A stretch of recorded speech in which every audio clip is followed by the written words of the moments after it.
스피노자 침묵의 힘, 조용한 사람이 더 강한 이유. 여러분, 우리는 흔히 말은 힘이다라는 말을 합니다.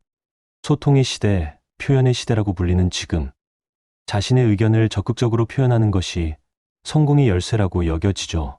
하지만 17세기 네덜란드의 위대한 철학자 바리우 스피노자는 정반대의 통찰을 제시합니다. 진짜 힘은 말하지 않는 데 있다. 이 말이 처음에는 역설적으로 들릴 수 있습니다.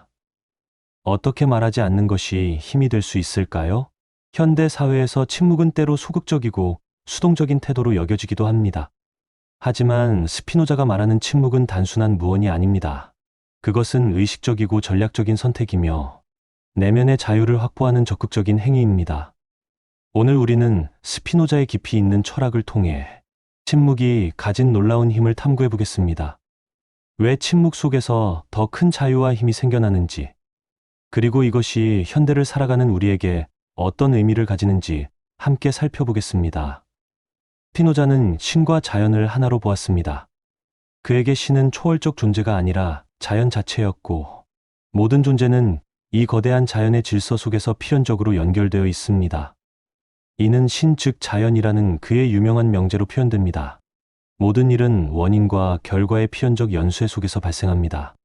인간의 행동과 감정도 마찬가지로 자연 법칙의 지배를 받습니다. 이것이 언뜻 숙명론적으로 들릴 수 있지만 스피노자에게는 오히려 자유의 근거가 됩니다. 진정한 자유는 외부 조건에서 벗어나는 것이 아니라 필연성을 이해하고 받아들이는 데서 나옵니다. 감정과 충동에 휘둘리지 않고 이성적으로 자신을 다스릴 때 비로소 자유인이 될 수 있습니다. 이러한 철학적 배경 속에서 스피노자는 인간의 언어와 침묵을 바라봅니다. 그에게 말은 종종 감정의 산물이고 침묵은 이성적 성찰의 결과입니다.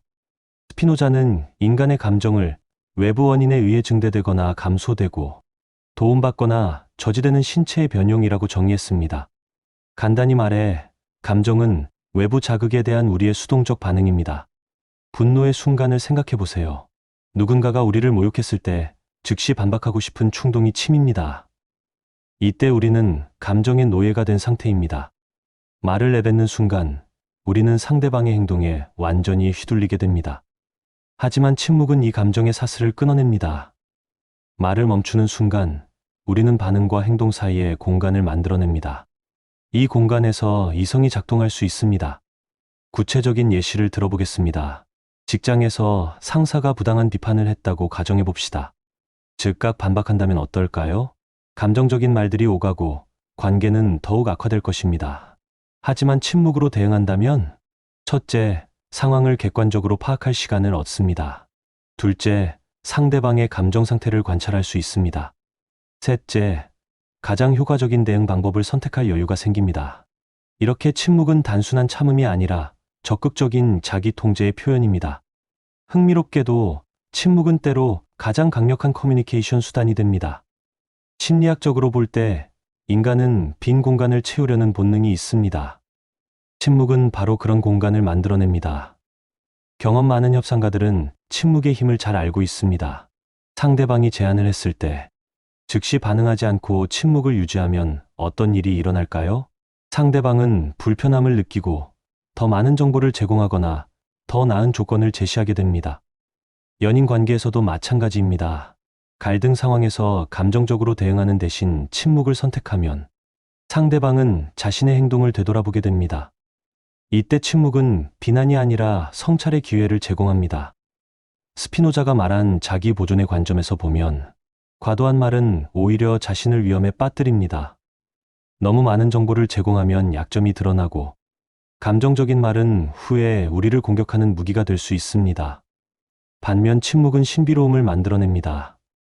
사람들은 침묵하는 사람에게 더 많은 주의를 기울이고 그들의 말에 더 큰 무게를 둡니다. 저 사람은 무슨 생각을 하고 있을까? 라는 호기심이 곧 영향력이 됩니다. 현대 사회는 표현의 자유를 매우 중시합니다. 하지만 스피노자의 관점에서 보면 진정한 자유는 말할 수 있는 권리뿐만 아니라 말하지 않을 수 있는 능력에서도 나옵니다. 하고 싶은 말을 모두 하는 것이 자유일까요? 아니면 하지 않아야 할 말을 참아내는 것이 자유일까요? 스피노자는 후자를 선택합니다. 감정과 충동에 휘둘려 말을 내뱉는 것은 자유가 아니라 노예 상태입니다. 반면 의식적으로 침묵을 선택하는 것은 최고 수준의 자기 통제이며 따라서 진정한 자유의 표현입니다. 정치인들의 예를 들어보겠습니다. 경험 많은 정치인일수록 노코멘트의 힘을 알고 있습니다. 모든 질문에 답하려 하다가는 실수를 할 가능성이 높아집니다. 하지만 선택적으로 침묵할 때 그들은 자신의 이미지와 메시지를 더 효과적으로 관리할 수 있습니다. 침묵은 또한 내면의 자유를 확보하는 수단이기도 합니다. 타인에게 내 모든 생각과 감정을 드러낼 필요는 없습니다. 일부를 간직함으로써 우리는 자신만의 내면 공간을 보호할 수 있습니다. 이것은 거짓이나 숨김과는 다릅니다. 모든 진실을 말할 의무는 없다는 것입니다. 선택적 공개는 자기 보호의 한 형태이며 건강한 경계 설정의 표현입니다. 지금 우리는 역사상 가장 많은 말이 오가는 시대에 살고 있습니다. 소셜미디어, 메신저, 온라인 댓글. 스무네 시간 내내 누군가의 목소리가 들려옵니다. 하루에 우리가 접하는 정보의 양은 중세시대. 사람이 평생 접하는 정보보다 많다고 합니다. 이런 환경에서 우리의 뇌는 끊임없이 자극을 받고 반응을 요구받습니다. SNS에서 누군가가 댓글을 달면 즉시 답해야 할 것 같은 압박감을 느낍니다. 메신저에서 읽음 표시가 뜨면 빨리 답장해야 한다는 부담을 느낍니다. 이런 강박적 반응은 우리를 더욱 피곤하게 만듭니다. 경제학에서 인플레이션이 화폐 가치를 떨어뜨리듯 말의 인플레이션은 언어의 가치를 떨어뜨립니다. 너무 많은 말이 있을 때 개별 메시지의 의미는 희석됩니다. 이때 침묵은 희소성의 가치를 가집니다.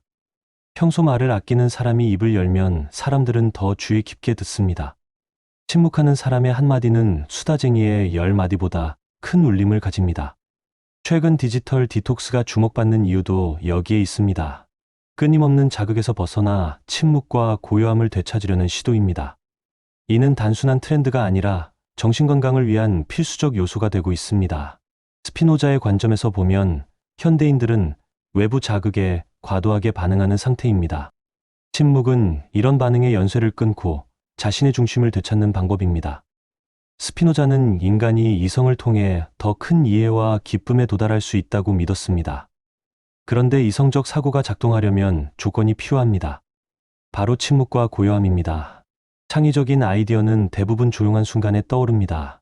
샤워를 하거나 산책을 하거나 멍하니 창밖을 바라볼 때 말입니다. 이때 뇌는 이완된 상태에서 무의식적 연결을 만들어냅니다. 반면 끊임없이 말하고 반응해야 하는 상황에서는 깊은 사고가 어렵습니다. 즉각적 반응은 대부분 습관적이고 표면적인 반응입니다. 스피노자 자신도 깊은 명상과 사색을 중시했습니다. 그의 주요 저작인 에티카는 오랜 기간의 침묵 속에서 탄생한 작품입니다. 현대의 많은 창조적 인물들도 침묵의 가치를 알고 있습니다. 스티브 잡스는 선불교의 영향을 받아 명상을 실천했고, 아인슈타인은 바이올린을 연주하며 사색하는 시간을 가졌습니다. 침묵은 단순히 비어있는 시간이 아닙니다. 그것은 창조적 에너지가 축적되는 순간입니다. 마치 활시위를 당기는 것처럼 침묵은 다음 행동을 위한 잠재력을 모으는 과정입니다. 이런 관점에서 볼 때 현대인들의 번아웃은 단순히 일이 많아서가 아니라 침묵의 시간이 부족해서일 수도 있습니다. 지속적인 자극과 반응은 정신적 에너지를 고갈시킵니다. 그렇다면 스피노자의 침묵 철학을 실제 삶에서 어떻게 적용할 수 있을까요? 몇 가지 구체적인 방법을 제시해 보겠습니다. 첫째, 반응 지연 연습. 누군가가 도발적인 말을 했을 때 즉시 반응하지 않고 3초간 침묵하는 연습을 해보세요. 이 짧은 시간만으로도 감정이 가라앉고 더 현명한 대응을 선택할 수 있습니다. 둘째, 일일 침묵 시간 만들기. 하루 중 1공에 5분이라도 완전한 침묵의 시간을 가져보세요. 핸드폰을 끄고 음악도 끄고 그저 고요함 속에 머물러 보세요. 처음에는 불편할 수 있지만 점차 이 시간이 주는 평화를 느낄 수 있을 것입니다. 셋째, 선택적 대화 참여.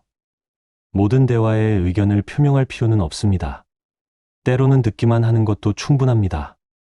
이렇게 하면 다른 사람들의 진짜 생각을 더 잘 파악할 수 있고 정말 중요한 순간에만 목소리를 낼 수 있습니다. 넷째, 소셜미디어 침묵. SNS에서 모든 게시물에 반응할 필요는 없습니다. 좋아요나 댓글을 달기 전에 한 번 더 생각해 보세요. 이 반응이 정말 필요한가? 이것이 내게 어떤 의미가 있는가? 다섯째, 감정 일기 쓰기. 말로 표현하지 않은 감정들을 글로 정리해 보세요. 이렇게 하면 감정을 객관화할 수 있고, 다음에 비슷한 상황에서 더 현명하게 대처할 수 있습니다. 하지만 침묵에 대한 오해도 있습니다.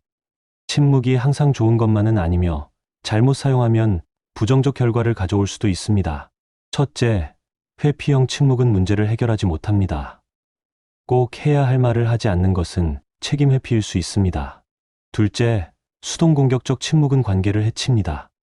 화가 났을 때 설명 없이 침묵하는 것은 상대방을 더욱 혼란스럽게 만듭니다.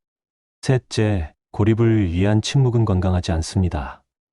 사회적 연결을 완전히 차단하는 것은 인간의 본성에 맞지 않습니다.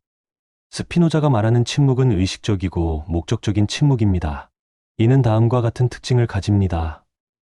자기 통제에서 나오는 침묵, 상황을 더 잘 이해하기 위한 침묵, 더 나은 대응을 준비하는 침묵, 내면의 평화를 위한 침묵, 창조적 사고를 위한 침묵. 스피노자는 350년 전에 이미 현대인들이 직면한 문제를 예견했습니다. 외부 자극에 휘둘리지 않고 자신의 내면에서 나오는 진정한 힘을 찾는 것. 이것이 바로 자유인의 모습입니다. 말하지 않는 순간 진짜 힘이 깨어난다는 스피노자의 메시지는 오늘 우리에게도 여전히 유효합니다. 침묵은 약점이 아니라 최고의 무기입니다. 침묵은 도피가 아니라 적극적인 선택입니다.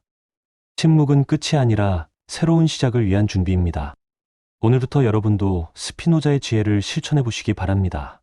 말하고 싶은 충동이 생길 때 잠시 멈춰서서 침묵 속에서 진정한 자유를 경험해 보세요. 그 순간 여러분은 감정의 노예가 아닌 이성의 주인이 되는 자유인으로서의 첫걸음을 내딛게 될 것입니다. 침묵 속에서 발견하는 진정한 자신. 그것이 바로 스피노자가 우리에게 전하고 싶었던 가장 소중한 선물일 것입니다. 영상이 도움되셨나요? 구독과 좋아요를 눌러주시면 큰 힘이 됩니다.